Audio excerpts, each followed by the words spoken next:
অবশেষে খাবার পেল সেন্ট মার্টিন দ্বীপে বসবাসরত ৫,০০০ কুকুর। সেন্ট মার্টিনে খাবারের অভাবে কুকুরের মাংস কুকুর খাচ্ছে শিরোনামে একটি সংবাদ প্রকাশ করে ডেইলি সান। এই সংবাদ প্রকাশের পর ঢাকার একটি সম্মিলিত প্রাণী কল্যাণ সংস্থা নামে একটি সংগঠন ২৫ নভেম্বর কুকুরের জন্য ৫,০০০ ডিম ও ৩,০০০ কেজি ডগ ফুড, মুরগির মাংস, ডাল ও চাল নিয়ে আসেন। তারা এসব খাবার বীজ পাড়ে কুকুরের মাঝে বন্টন করে দেন। এ সময় তাদের সঙ্গে ২ জন চিকিৎসকও ছিলেন। ২৪ নভেম্বর দুপুরে টেকনাফের শাহপুরীর দ্বীপ জেটি ঘাট থেকে সরঞ্জাম নিয়ে ১১ সদস্যের একটি প্রতিনিধি দল ট্রলারে করে সেন্ট মার্টিনের উদ্দেশ্যে রওনা দেয়। প্রতিনিধি দলের দল নেতা আব্দুল কাইয়ুম বলেন, সেন্ট মার্টিনে খেতে না পেরে অনেক কুকুর মারা যাচ্ছে। এমন সংবাদে সেন্ট মার্টিনে কুকুরের জন্য খাবার নিয়ে যাচ্ছেন তারা। সঙ্গে ২০০ কুকুরের চিকিৎসা সরঞ্জাম নেওয়া হয়েছে। তাদের মতো সবাইকে এগিয়ে আসতে হবে এই কাজে। কিছুদিন আগে একটা ভিডিও পোস্ট হয় সেন্ট মার্টিন থেকে যে একটা কুকুরকে খেয়ে ফেলতেছে। তো অনেক বাজে অবস্থা না হলে একটা কুকুরকে খেয়ে ফেলে না। ওই ভিডিও দেখা অনুসারে আমি সেন্ট মার্টিনে আসার পারমিশন পাই। অনেক কষ্টে আমি পারমিশনটা নেই। দেন এখানে এসে দেখি যে এর থেকেও বাজে অবস্থা, যে একটা মা বাচ্চা প্রসব করছে, বাচ্চা খেয়ে ফেলতেছে, বাচ্চা প্রসব করে ক্ষুধার জ্বালায় বাচ্চা খেয়ে ফেলছে। তো আসলে এগুলো একজন পশুপ্রেমী বা একজন প্রাণী লাভার বা প্রাণকে যে ভালোবাসে সে কখনো এটা মেনে নিতে পারবে না। তো এই এলাকার এত বাজে অবস্থা, বাজে সিচুয়েশন, সো এই জন্য আমি একটা ফান্ড ক্রিয়েট করে বাচ্চাদের নিয়ে আসছি। এই যে ছোটো ছোটো বাচ্চা দেখেন কত ওরা কত অভুক্ত, এরা তো ছোট, এরা মা কিন্তু অনেক হেলথ খারাপ, আর মায়ের অবস্থা অনেক খারাপ। এদিকে অন্তর্বর্তীকালীন সরকার সেন্ট মার্টিনের পর্যটন সীমিতকরণ উদ্যোগে জীবিকা বন্ধ হচ্ছে সেন্ট মার্টিনে বসবাসরত স্থানীয়দের। পাশাপাশি খাবারের অভাবে মারাত্মক হুমকিতে রয়েছে দ্বীপের কুকুরগুলো। স্থানীয়রা জানান, একজন মানুষ খাবারের অভাবে যেমন মানুষের মাংস খায়, তেমনই একটা কুকুর খাবারের অভাবে আরেকটা কুকুরের মাংস খাচ্ছে। সেটা অনেক কষ্টের। তবে সরকারের পর্যটন স্পট সেন্ট মার্টিনের প্রতি জোরালো পদক্ষেপ নেওয়া উচিত। পর্যটক না আসার কারণে পচা উচ্ছিষ্ট খাবার পাচ্ছে না কুকুরগুলো। বর্তমানে সেন্ট মার্টিনে প্রায় ৪,৫০০-এর উপরে কুকুর আছে। কুকুরগুলো কি খেয়ে বাঁচবে? দ্বীপের চারিদিকে শুধু অভাব অনটন।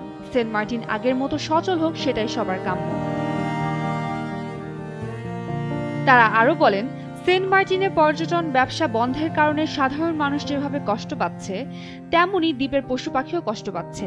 দ্বীপের কুকুরগুলো পর্যাপ্ত খাবার না পাওয়ার কারণে নিজেদের মাংস নিজেরা খাচ্ছে। প্রতি বছর যে পরিমাণ পর্যটক আসে, তাদের অতিরিক্ত খাবারগুলো খেয়ে কুকুরগুলো জীবন ধারণ করে। কিন্তু এবছর পর্যাপ্ত খাবার না পেয়ে কুকুরগুলো ভোগান্তিতে রয়েছে। সেন্ট মার্টিন ইউনিয়নের প্যানেল চেয়ারম্যান আক্তার কামাল জানান, আজ বিকেলে একটা স্বেচ্ছাসেবী সংগঠন দ্বীপে কুকুরের জন্য খাবার নিয়ে আসে। তারা ডিম, ডগ ফুড ও চাল, ডাল ও মুরগি নিয়ে আসে। এগুলো তারা কুকুরকে রান্না করে খাওয়াবে বলে জানা যায়। আসলে সেন্ট মার্টিন দ্বীপে মানুষের ইনকাম না থাকার কারণে, মানুষের আয়ের উৎস বন্ধ হওয়ার কারণে সেই প্রভাবটা পশু পাখি জীবজন্তুর উপরও পড়েছে। কারণ মানুষের ইনকাম যখন হয়, তখন আলটিমেটলি ওদের কিছুটা অংশ পশু প্রাণীও পায়। সেই পশু প্রাণীও কিছু খাবার পেত। এখন মানুষের ইনকামের অভাবের কারণে, ইনকাম কমে যাওয়ার কারণে পশু পাখিরা যে খাবারের সংকটে পড়েছে, এটা অত্যন্ত বেদনাদায়ক।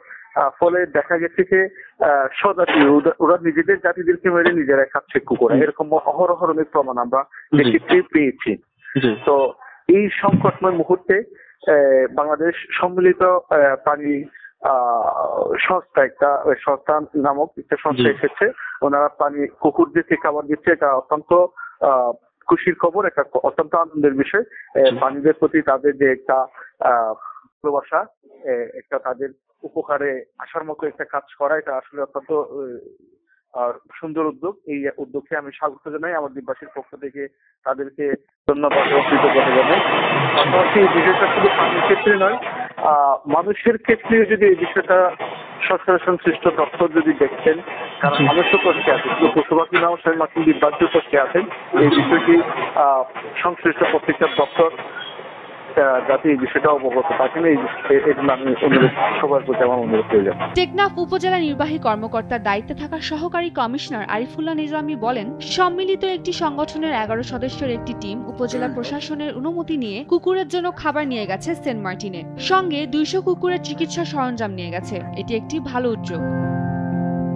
উম্মে রুম্মান ক্রান্তি, ডেইলি সান।